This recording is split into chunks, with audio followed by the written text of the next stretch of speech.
I'm Jeff Schwartz of Schwartz Performance. Happy New Year. This is our January 2018 update. Let's see what we got going on. What we've got here is a 69 Roadrunner, and we're putting a full floor pan in there along with the Schwartz G-Machine chassis. We're going to mini tub it, make new front inner panels for the fender area, and then it'll go back to the owner and he'll finish it up. It's a little cold out today, 3 degrees, so please excuse the coat with the hood on. Now this is that floor pan from the Roadrunner I was showing you. This thing's actually been repaired like 3 times, so it's got 3 layers of metal on the floors, and they never really cut it out and put new stuff in. They just lapped it over top. So you can see multiple layers here and multiple layers here where they've done, 3 different layers of metal. So shoddy repairs. So we ripped that whole floor pan out, and we've got a nice new one from Auto Metal Direct, and it'll be just like new. This 71 Cuda, we're putting the rest of the components into the car now. We've made a bracket to mount the ECU, and we put a brake proportioning valve on there, and basically all of the bolt-on things that are required to finish the car. We've got it covered up right now because we're doing a little bit of grinding on that Roadrunner for fitting of the floor pan. So this thing is coming along rather nicely. This 59 Chevy, we're about to install harnesses in the back seat to haul 3 children and also fabricate the exhaust system. Everybody knows I love big cars, and this 63 Impala is a big car.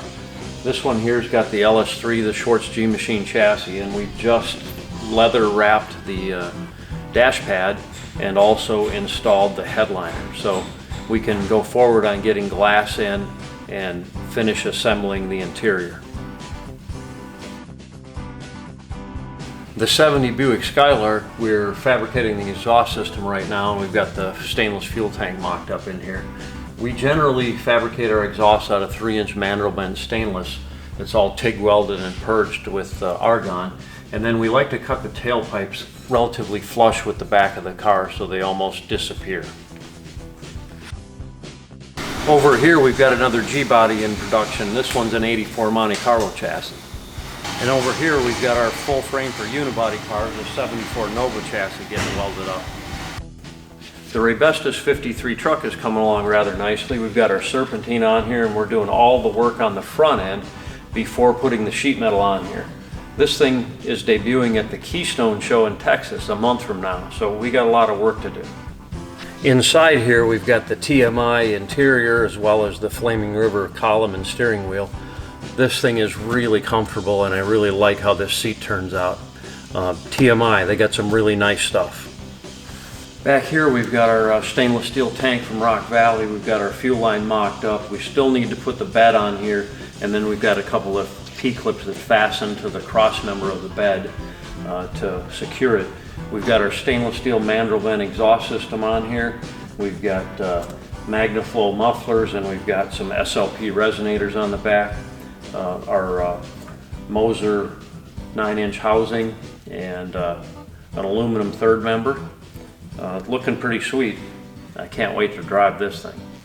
Here at Schwartz Performance, we build cars that are really meant to be driven. And one of the things we do is we put bed lining material on the back sides of fenders and such to cushion it from stones and not chip the paint off.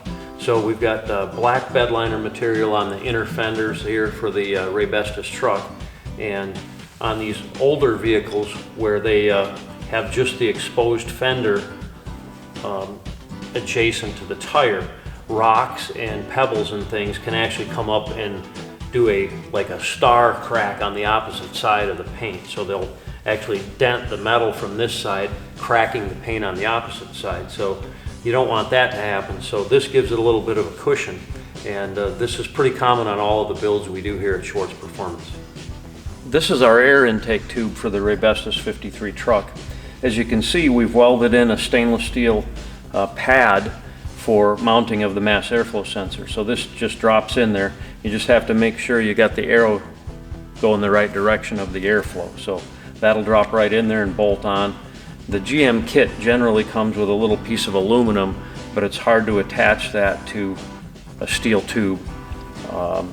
And actually it could even be made out of die-cast zinc or something, but it's a little cast piece. We generally don't use those anymore, and we just weld something onto the tube like this, drop it in, and there you go. This Eleanor Mustang not only has a supercharged Coyote in it, but the Schwartz G-Machine chassis, as you'd expect.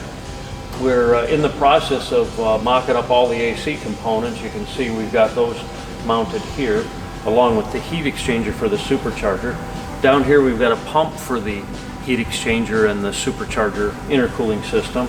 We fabricated a tank here that's a wrinkle finish black powder coat, and we're hiding our AC lines through the inner fender.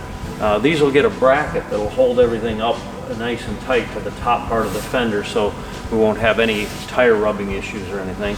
But that'll give a cleaner look to the engine bay. And then the Roush supercharger looks really powerful here on the top of this engine.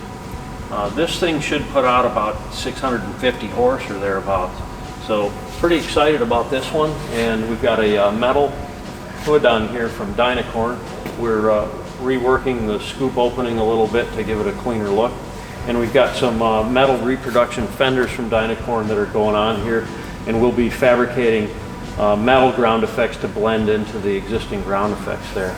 The nose is the Eleanor nose, and this hood does need to get extended just a touch to match up with that nose. But our experience has metal components are much more stable versus fiberglass components. So we're using as many metal components as possible on here so that the gaps and everything stay nice. And when it sits in the sun, fiberglass a lot of times will change shape and it'll kind of look goofy. So metal's a little more stable, so we'll have a nice fit and finish on all the gaps on this thing.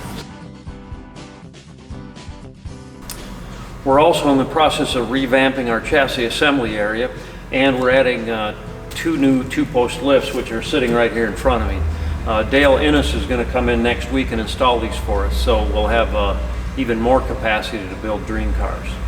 Doing some mock-up work here on the 72 C10 shop truck. Previously we cut off the protrusion on the firewall, moved this back flush, and fabricated a new firewall with some beads rolled in there. We've got a 540 cubic inch big block in here, and we measured for the forge line wheels, and we're going to fit 19 by 11.5 in the front and a 19 by 13 in the back. And we've got 14-inch tires going on the back and 12-inch wide tires coming on the front. So should be a pretty aggressive package. The next steps are install the steering column, fabricate headers and exhaust system. We're taking all the trim off of this 72 AMX in preparation for media blasting and painting. We've got one more screw to take out for that rocker molding, and then we've got some more miscellaneous trim stuff and windows to get out of here.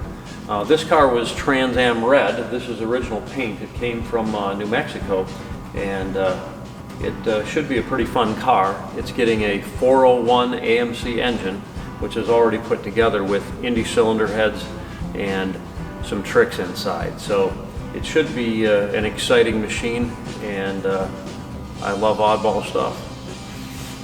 Up on the lift here, we've got a 70 Chevelle that's been in mothballs for a while. It's going to get pulled down this month, and we're going to go forward with painting it. It should be pretty good, orange with black stripes. A couple of months ago I showed you the Studebaker intake. That is the intake we're using on the LS3 that's going in the 50 Studebaker project.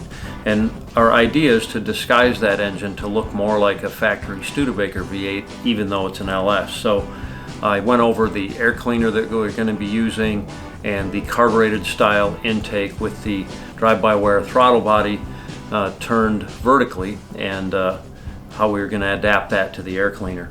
So this month what I have here is an LS3 valve cover and a Studebaker valve cover. You can see on the LS3 valve cover there's tapped holes here, which will be easy for me to make a flat bracket with another stud that matches up with the Studebaker valve cover. So essentially I'll have a plate with two studs in the proper location for the Studebaker valve cover, and this will seal the engine from the oil. And the coils that normally mount on here will be remote mounted under the engine and on the chassis. This valve cover will basically sit right on here like that, and there'll be a stud coming through here with the acorn nut like the Studebaker V8 had on it. So these are valve covers off a Lark, an early 60s Lark, and they should look really nostalgic under the hood of that Studebaker. Well, that's all we have for this month. Stay tuned for next month, and thanks for watching.